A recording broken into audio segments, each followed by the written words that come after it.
Hello, I'm William Jamal Wright, And I'm Hattie. and this is our podcast, HattieJo. What are we doing? How are you doing? Doing well. How are you doing? Doing good. Just had a little afternoon nap. Birthday parties, 1-year-old birthday party. Yeah, so it was a good day. Baby's 1-year-old birthday party. I got to sleep in this morning. You got a nap this afternoon. Winnie had 2 good naps.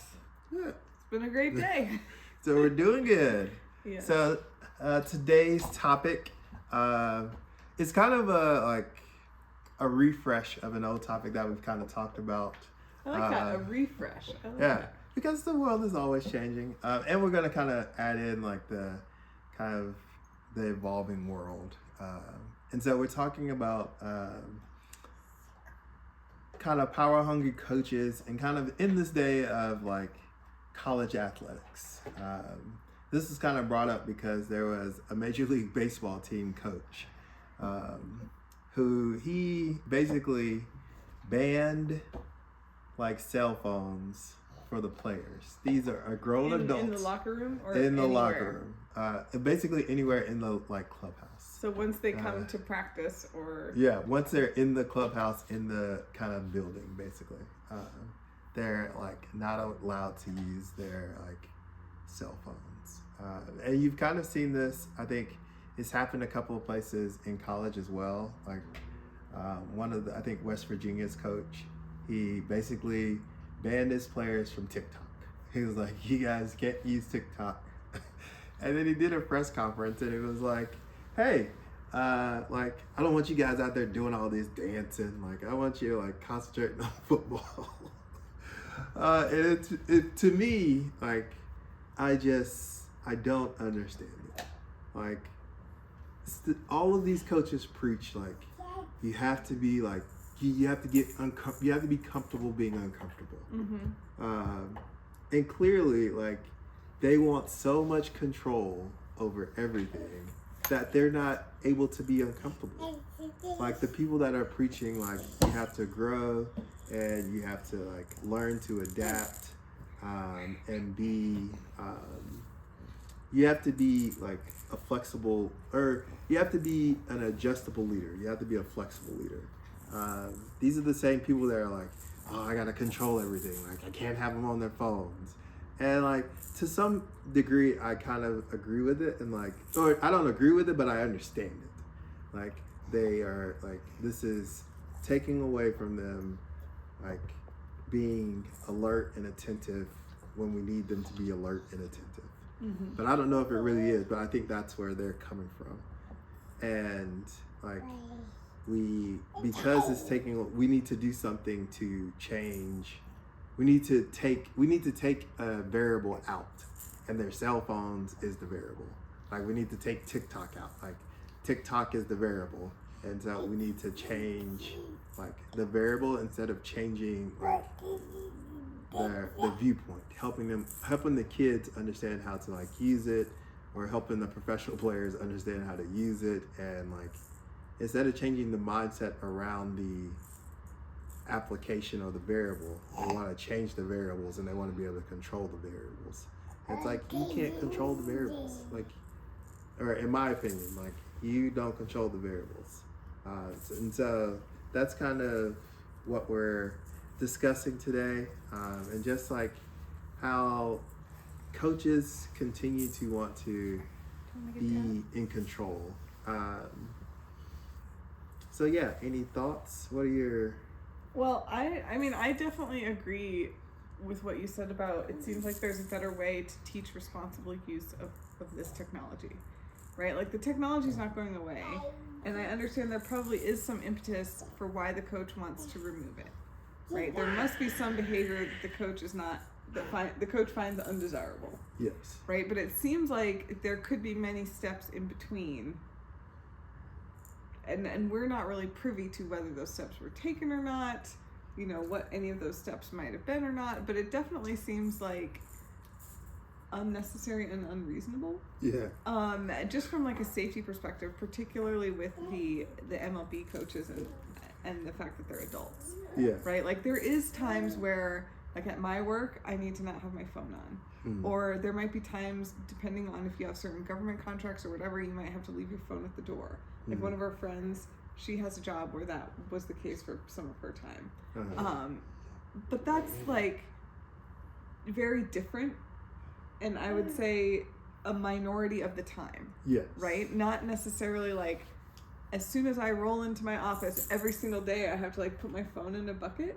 Like every single day, you don't trust me to like focus when I need to focus or listen when I need to listen. What if my family has an emergency? What if I need to be notified? And I'm sure there's like a method for that. Like someone could I call. hope so. Yeah, but that's I never hope so, like. but it's ridiculous, right? Like why add a second middleman to this situation, right? Yeah. And like, is the coach also leaving their phone at the door? Like I would hope so, right? That they're living what they're preaching. So anyway, it does just seem like, particularly in the context of the adults of the MLB, just absolutely absurd. And if you can't lead your team in a positive way, like to me that's a failure of coaching. If this is the resort you have to resort to get the behavior that you want. And it seems like, I don't really want to call it fear-based coaching, but it's not the positive reinforcement, like inspiration-based coaching. It's kind of that opposite. Yeah. And I just don't think that's a good way to really lead people, personally. And so then when it kind of comes to college, I do feel like they're growing adults, and there needs to be some type of,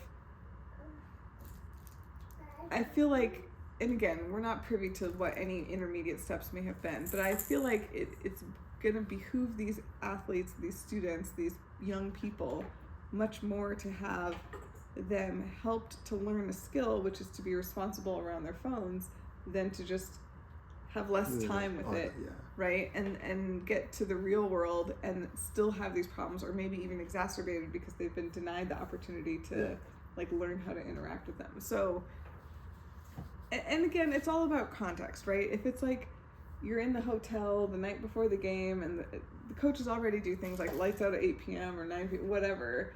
Yeah. And if there's like certain times where I could see it being a little bit more reasonable, if it's like, okay, for this one meeting, these 30 minutes, I really need everybody focused, right? I need phones on silent or something. I don't know, but it does seem a little extreme. Yeah. And I don't know what we talked about the MLB one, anytime you go to the clubhouse, but do we know any of the coaches in the NCAA, what their policies are? Like, well, we just know the one at West Virginia, he said that like his players are not allowed to be on TikTok. Oh, yeah, just not on TikTok. And that to me seems especially ridiculous because it's like what they're doing with their own free time, and it's not illegal, or it's not, do you know what I mean? It's not like they're out doing malevolent things or, something that's against the law. It's they're having fun in a way that's kind of unique to their generation, right? Yeah. Like, we don't have TikTok. We're kind of on the cusp. So I know I have a lot of friends that have TikTok, but still a lot of friends that don't, right? Whereas I feel like I don't have to go very far down in years away from the exact age that I am before it's like everyone's got TikTok. Yeah. All of my friends. This is how we communicate with each other. Yeah, and so I think that that's also a little bit of a blind spot, I think, as a coach. Like, I think you need to recognize that there's a different generation, and they're going to relate to things and have new things that you just didn't have, and you're going to relate to those things very different than that generation. Yes. And so I feel like it's more intrusive to say something like, well, you just can't use TikTok to a group of people that are currently college age than it would be to a different demographic. Yeah. And I think that's short-sighted of the coaching staff. Yeah. And I would say that, like, on one hand, we do need less time on social media. And screens, like, everybody across the board, we all should have less time. And so I kind of feel like I'm talking out of two sides of my mouth, but I'm like, well, like, everybody needs less time on social media. Because there's definitely been studies done that about all the negative effects of, like, social media. And, like, so there's... And you think that's even more exacerbated at the young age of these students, right? Like, you would think that a lot of the negative, I agree with you that there's a lot of negative stuff that comes from social media use, but I feel like it's probably exacerbated Well, as a younger person. Well, and I think about like when I think about yes, there are a lot of negative stuff that happens on there, but also just that like it's so addictive. Yes. Like it is very addictive, and they feel like young people feel like they need to be on it all the time. Right. Well, and that's why I'm saying at the younger ages, such as college age kids, I feel like the problems are magnified. Yeah, the problems are definitely magnified. And as adults, we have to find some way, we want to find some way to mitigate it and like help the younger generations be able to like navigate it, but also use it kind of as a tool. But you mentioned something like trust. Like, I think that's kind of like the crux of this all, in that like when you have to like ban something or like put in place a policy, like the trust that like an individual or a group of kids can like handle this, or a group of adults for that matter, that they can handle this, like, and I think about that as well when like all these companies are like, well, we got to make them come back into like the office. Mm-hmm. It's like you fundamentally have a lack of trust that like I can handle this and that I can get it. I say I'm doing. Or that I can get done what I need to get done. And that's like, it's kind of like at some point the coach has to be able to like get the things done that he wants to get done and like create a winning environment. Mm-hmm. But that lack of trust, I think over the long run is going to just create situations where, all right, we've got to keep coming up with solutions to like problems that are created because we don't trust. Yeah, and I feel like it's not true for every single human being, right? But I feel like the majority of human beings rise to the expectation. So kind of going back to that trust, if the expectation that's set by these types of policies, the expectation is you don't trust me to do what I'm supposed to do, so I'm going to rise to that expectation, and I'm more likely than not going to do what I'm supposed to do, right? In an opportunity where I can make that choice. Yeah. Whereas if you kind of set the expectation of, and including that trust, but set the expectation of acting responsibly, of course there's going to be deviations, and just like in the other scenario I just talked about, there's going to be times where people still do what they're supposed to do, but you're subliminally encouraging them to not do what they're supposed to do. Whereas if you set the expectation of, I expect that you are going to do what you're supposed to do, right? That's encouraging them to rise to that expectation and showing them that I trust you to do the right thing and make the right choice, right? Also, over time, across a large group of people, encourages more of those people to make the right choice and do the right thing, ultimately. So I think that, I think that it's a tough topic, and I would like to understand better what the particular behaviors the coach is trying to eliminate or remove. Well, I think they just want to like limit the phone use and have them more concentrated on like when they're in the building, like working towards becoming better players, better athletes.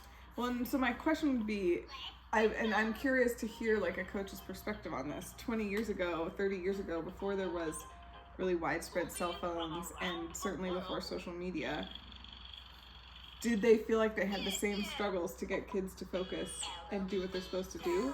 Or do they feel like it's a larger amount of struggle in that regard? Because part of me is like, I think it's just kind of human nature. And it just so happens that now we have like a phone. Like I remember growing up, we would pass notes to each other. We'd be like writing little notes and like folding them into fun, and we didn't have social media at the time. But it was what in my mind feels like it was an equivalent distraction. A similar distraction. I think the difference is that, as you mentioned, social media is very addicting. And so I think it's a lot easier with like pen and paper, if you get in trouble enough to like, okay, I'll put it away. Whereas I do feel like social media and screens and phones do draw you in, and particularly at younger ages, it's more difficult to like break out of that cycle. Yeah. So I do feel like there is a possibility that the issues are magnified now But I also feel like there's a possibility that maybe they're not. At least in terms of, you talked about the coaches wanting to ban TikTok, right? Is TikTok really that big of a distraction during practice hours? Right? Like, I somehow, like, I struggle to believe that, like, we just have players out here, like, okay, you ready to run your route? The ball's coming your way. And they're, like, on their phone making a TikTok dance. Like, I just don't foresee that as, like, real college. Do you think so? I will say this. Like, I went to a cheerleading competition because our basketball team was supporting the cheerleading. The one where I wanted to go and we showed up late and I was having a stressful day. And so we got there probably, like, 45 minutes before, like, the competition. Or maybe it was, like, 45, 30 minutes before the competition started. And I kid you not, like, there's probably, like, 16 girls on each team. And I guarantee you, 1/4 of every single team, like, every single one of them, they were making videos of some type of TikTok dance. But to be fair, was it when they were supposed to be doing something else, or was it when they were just sitting around waiting for their next turn? Because I do feel like at a lot of these competitions, being in a sport that is one where it's like we all take turns, there is a lot of downtime. Yes, but and so if it's during the downtime time, I don't think that's a problem. If it's the like, okay, we're trying to actually do something here, then I feel like it's a problem. Yeah, and so like I don't know when the time was. All I know is that like everywhere that I went, like you couldn't go somewhere and not see like kids like having their phone set up and like they were doing some type of dance and like they might mess up like 2 or 3 times. Like no, we gotta do that. And like it was. Everybody, it was a part of like their culture. It's a part of their culture and who they are. I think we keep talking about they. I want to also observe. I would like to do a social experiment of like, okay, let's walk into. I know, but like, let's walk into a restaurant. How many adults are on the phone, doing something on their phone? They might not be making a TikTok dance, but like, how many times have you gone somewhere? Let's go to a baseball game. How many people in the stands that are adults are currently on their phone? I mean, there's not a lot of happening at a baseball game. Well, okay, but I get your point. I get your point. Okay? Yeah? What happened? So I do feel like it's a little different because some of the use cases is slightly different, but I do feel like I hear a refrain a lot from adults of like, oh, my kids have too much screen time. My kids use too much of this. They always want to be on their phones. And these are the same adults that can't go through dinner without having their phone out, or that can't, just have a Saturday afternoon with the TV turned off. And so I don't feel like any of those behaviors are inherently bad. All I'm trying to say is the inherent kind of lack of self-awareness to be like, my child is doing this thing that I don't want them to do, yet I'm doing it myself. Right? That's the part to me that is like, I would like to just raise that issue. Awareness. Yeah, awareness of that. And I do think that, I mean, that's something that I, in my own life, feel like it's really easy for me if I have my phone in my back pocket to like constantly be on my phone. And partly I want to take pictures of this one, but I'm like, I don't want her to like see me just on the phone all the time. And so I do try to be a little bit more cognizant of like, I'm going to leave my phone on the other side of the room, like, for this period of time that I'm hanging out with her. Yeah. For that exact reason of, like, it's not so much that I think if she doesn't have, like, a phone or a screen, right? But, like, I don't want her observing that behavior and thinking that's what she should be doing all the time. Yeah. But I would say, like, I don't think, outside of coaches using their phone to probably communicate with, like, recruits and stuff, I do think that like the majority of coaches are like there's something that they should be working on. And so like they may be using their phone to like recruit and do things like that, but I don't imagine there are a bunch of coaches out there like I don't imagine that like it's like we're running plays and the coaches are on their phones, but I also likewise don't imagine that we're like in the middle of weights like busting our butts, sweating a bunch, and then half the team is like on TikTok at the same time. Like I just don't. Maybe I'm wrong. I'm not in the locker room. I'm not in the practice field, but that just seems not legit. unlikely. Yeah. Okay. And so, I would say that is kind of like coaches just trying to control everything. But also, it's been interesting. Like, I think if you talk to any coach right now, and a lot of fans, they're really frustrated with like NIL. So wait, before we move on to NIL, like you as a high school sports coach, do you have, when the kids come to practice, do you have like a rule about phones, or is there a phone issue with them being on their phones when you're trying to do practice?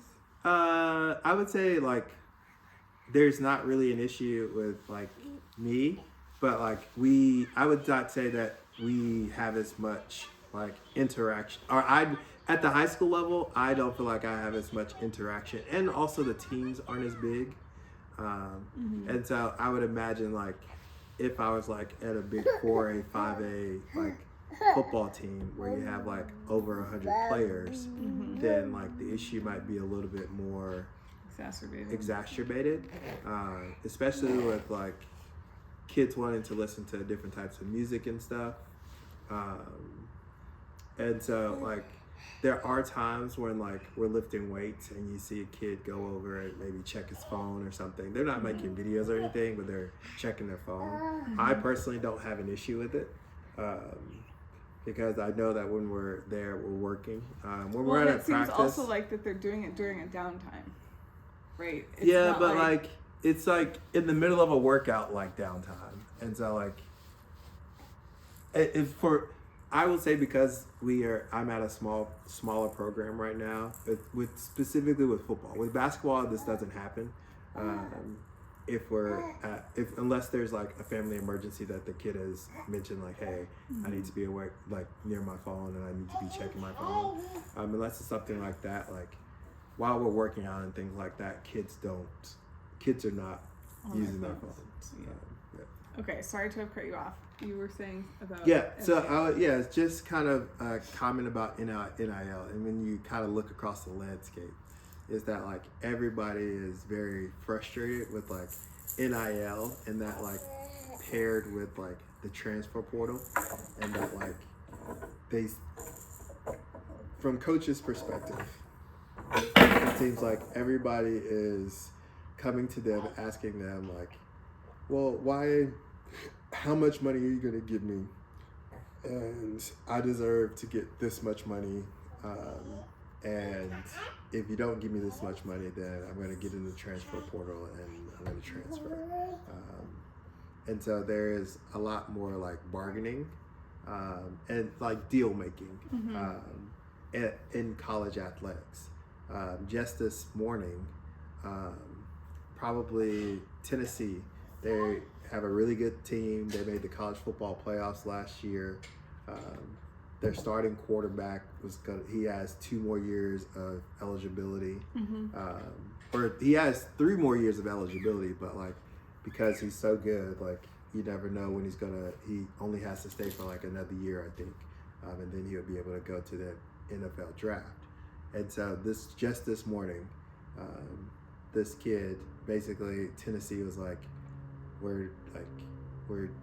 basically he's no longer with the program because like the talks between the two had stalled over NIL and how much he should be paid. Well, I feel like that is the exact same as like with jobs, right? Like people goes to apply for a job and they're like, this is how much money I want, and the company's either like sure or like no, and there's some bartering back and forth, and people will go get a second job and be like, this job, I have an offer over here for this much money. If you're not going to match it, I'm going to go. And companies are like, okay, or they're like, all right, I'll match it, right? Like, I nothing that you're telling me seems different from the business world.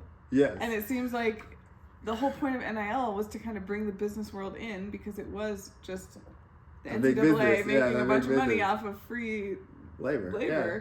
So, I mean, I can see why fans are upset if like their star QB leaves. I can see why a program coordinator might be upset because they were planning to have that athlete. Like, I can see why people are upset about that, but I'm not surprised or shocked by any of this behavior. And this seems very normal and like the free market, folks. Like, this is how the free market works. Well, like, no, it definitely is. But like if you go and ask somebody about like college athletics right now, they would definitely tell you like college athletics is horrible, like the NIL transfer, like the NIL, like it is just ruining college athletics.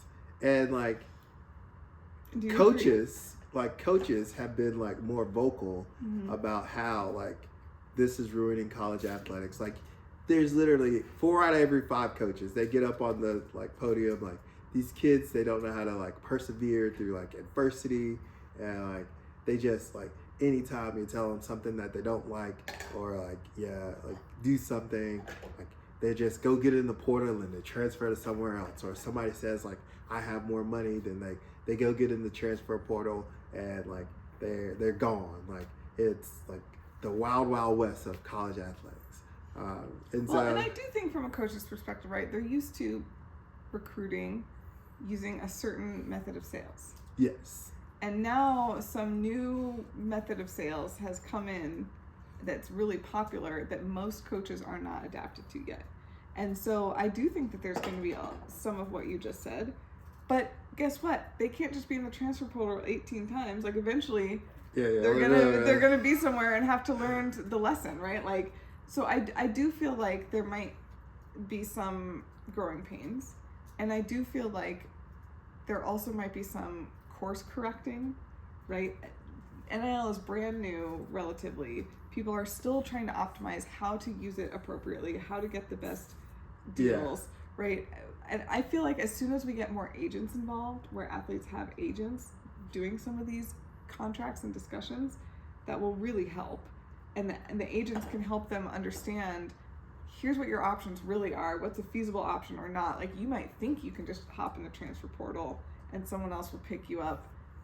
But that really I feel like that's really only true for like the really good athletes, right? I don't feel like that's true for everybody. So I would say that like, I would venture to imagine that at least 50% of college athletes, they have an agent at this point. Oh, really? Yeah, okay, like good. you're not good. like somebody like you. Yeah, like the Wild West, so it is a little bit of the Wild West, and probably a third, like there's probably like 40% of them. They just have like some family friend, I was gonna say family friend that is like acting familiar, that is acting on their behalf. But I would imagine that like 50% of like the college athletes, the ones that like you've heard about, they have like an actual agent. Yeah. Well, I mean, I think that this is all going to get worked out.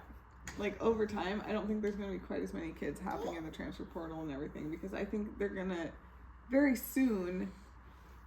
I think it's also going to swing back the other way, of like coaches are no longer going to be trying so hard to get kids because they know a great crop is just going to come in the transfer portal or become available in the transfer portal. So they're not going to like recruit as hard to get, high school players. So I do feel like we have to kind of give the program or give the paradigm some time to like work itself out.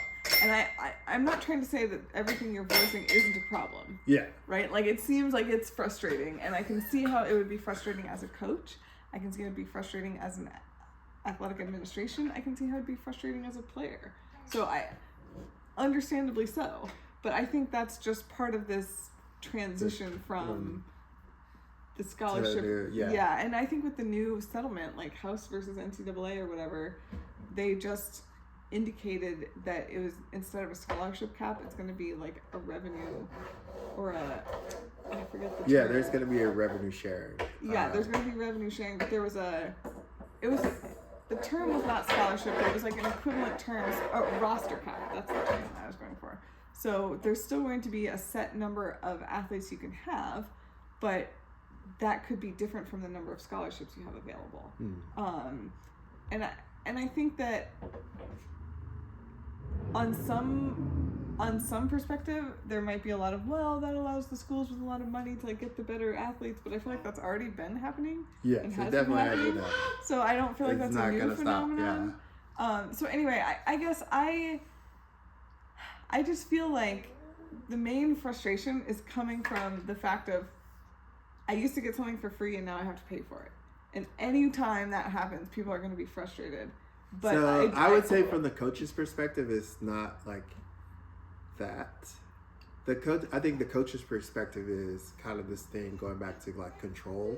Like I used to have control over the situation. Or more, because there were transfers in the past. Yeah, but no, but not to this extent. No, like if you transfer, like the coach could say, like, you can't transfer to these schools. Correct. Like they had control over like where you could transfer to, and they might not release you. Yeah, right? Some coaches would just say, "Sorry, I'm not releasing you for transfer." And so like the coaches had a lot more control over kids. But similar thing, right? Whether you're getting something for free or whether you have control over something and now you have to pay for it, or now you don't have control over it, of course you're going to be upset about that. Yes. But I would say from the coach's perspective, it isn't that they're getting something for free. Yeah. And so the college world is changing. But there's still like coaches that are adapting and coaches that are kind of being more flexible in this world of change. Yeah. Well, and I think it'll just be interesting to see what things are like in 5 to 10 years. To see once this is kind of tried to sort itself out. Yeah. Well, and it's interesting too, because like the coaches never like, if they get a better job offer, that's what I'm saying. Like that's my point about business. There's never our football coach left after 2 years because he got a better offer somewhere else. Yeah, he didn't find any adversity. Like, come on. He didn't have any loyalty, and I'm not trying to knock him. This is the typical expected behavior of almost any human being. Yeah, in the business world. In the business world. So I'm not in any way. Oh, let's not play with this. I'm not trying to say it's like negative. It's just that's how things work. And I do think I forgot my train of thought here, but the question I had was, I know a lot of people are saying it's ruining college athletics, and I'm sure some of those people saying that are coaches. What is your personal opinion? Do you feel like this is ruining? So I do think that I don't think it's ruining college athletics.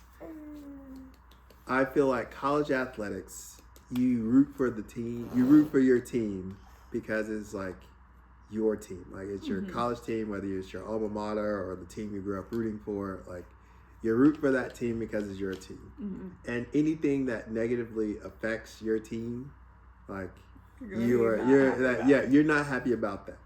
And so I think the college, but also anything that benefits your team, you're probably happy about. If your team is getting a whole bunch of transfers and your team is spending a whole bunch of NIL money, and like your team gets like the best players, you're like, oh, this is great. Like we're still, and like for the most part, it hasn't changed like the power dynamics of college athletics.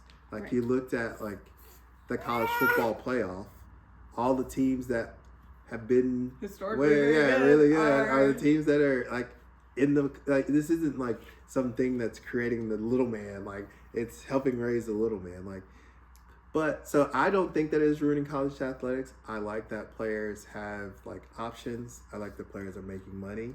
Like I think that's helping benefit kids, helping benefit families, and I think that like as scholarship athletes, your limited opportunities in terms of being able to take advantage of the college experience.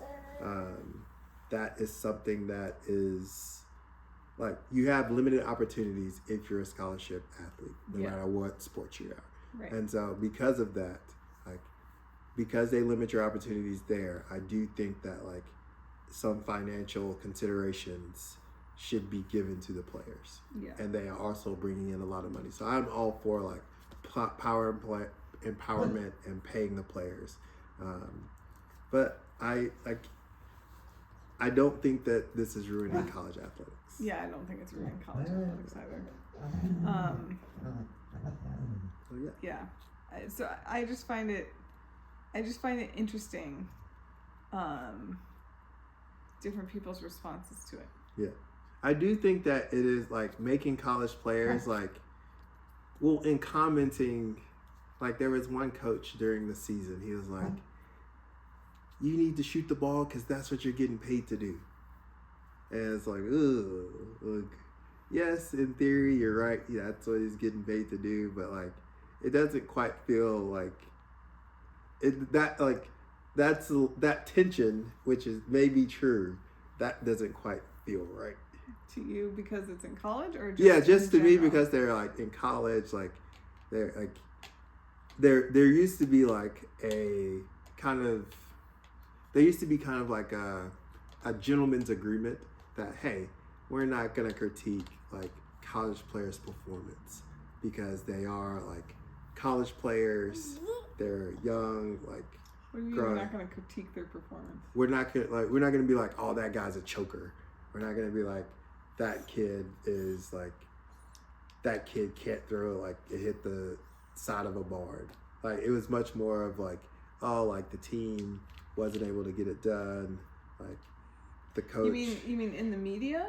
Yeah. Or so like just in the media. Because I feel like people have been very critical of like the media performance. Like the people on the I think people on the fans have been critical of like player performances, but it was kind of like understood in the like media and like coaching profession that like you wouldn't be like, oh, like the reason why we lost is because such and such didn't like. Well, I think again that's just good or bad coaching, right? Like you wouldn't necessarily hear an NBA coach saying like, "Oh, the reason why we lost is because so and so just choked." Like they wouldn't use those words, but like they might say like. So I would say that like most coaches aren't using that like kind of language, but like a coach being like he's in the game to like get stops. Like, and so if he's not getting stops, I'm not gonna put him in the game. And so like that was something that wouldn't be like out of the norm for a coach to say. And so I don't think a coach would blame. I don't understand how that's a problem because that's like he's not. So in college, in professional levels, that was understood to be okay because you're talking about professional athletes, like they're getting paid money, like this is like a profession, this is what they do. Yeah. And so some of that like critique of like the individual player that has like gone down to like the college athletics because the players are now getting paid. And so that part, like that creates a little bit of tension for me in that like in the past it was kind of a gentleman's agreement that like we're not going to critique the players, but like you can't I guess now that we're paying them or now that players get paid, like you can't be like, oh, we're not going to critique their performance individually anymore. Well, it's interesting. Again, this deserves like a bigger meta-analysis because I have always, oh my goodness, are you so hungry? Should we finish up? I have always perceived, or I have never picked up on what you just said of like some gentleman's agreement to like be a little kinder or not be focused on an individual's performance in college. And so I kind of, what I have perceived is no difference between then and now. And it's interesting to me to hear your thoughts. And so I would just love to go back and like hear what's being broadcast on, particularly on situations where it's clear that there is a mistake, right? If two teams are playing and one's just better and nobody's really making mistakes, it's just one team was better, like that's one thing. But I would love to hear kind of some of the media surrounding some of that. It would be interesting. So, but yeah, I can see how, given your perspective, if that's what you believe is occurring, I can see how that doesn't like feel right. These are still kids that are developing, and on some level, while they might be being compensated, I kind of thought the name, image, and likeness wasn't necessarily direct compensation for their athletic performance. But that's what it's coming down to. Yeah. So anyway, I mean, I totally understand why that doesn't feel great. So yeah, always interesting in college athletics. That's what we've been doing. Deuces.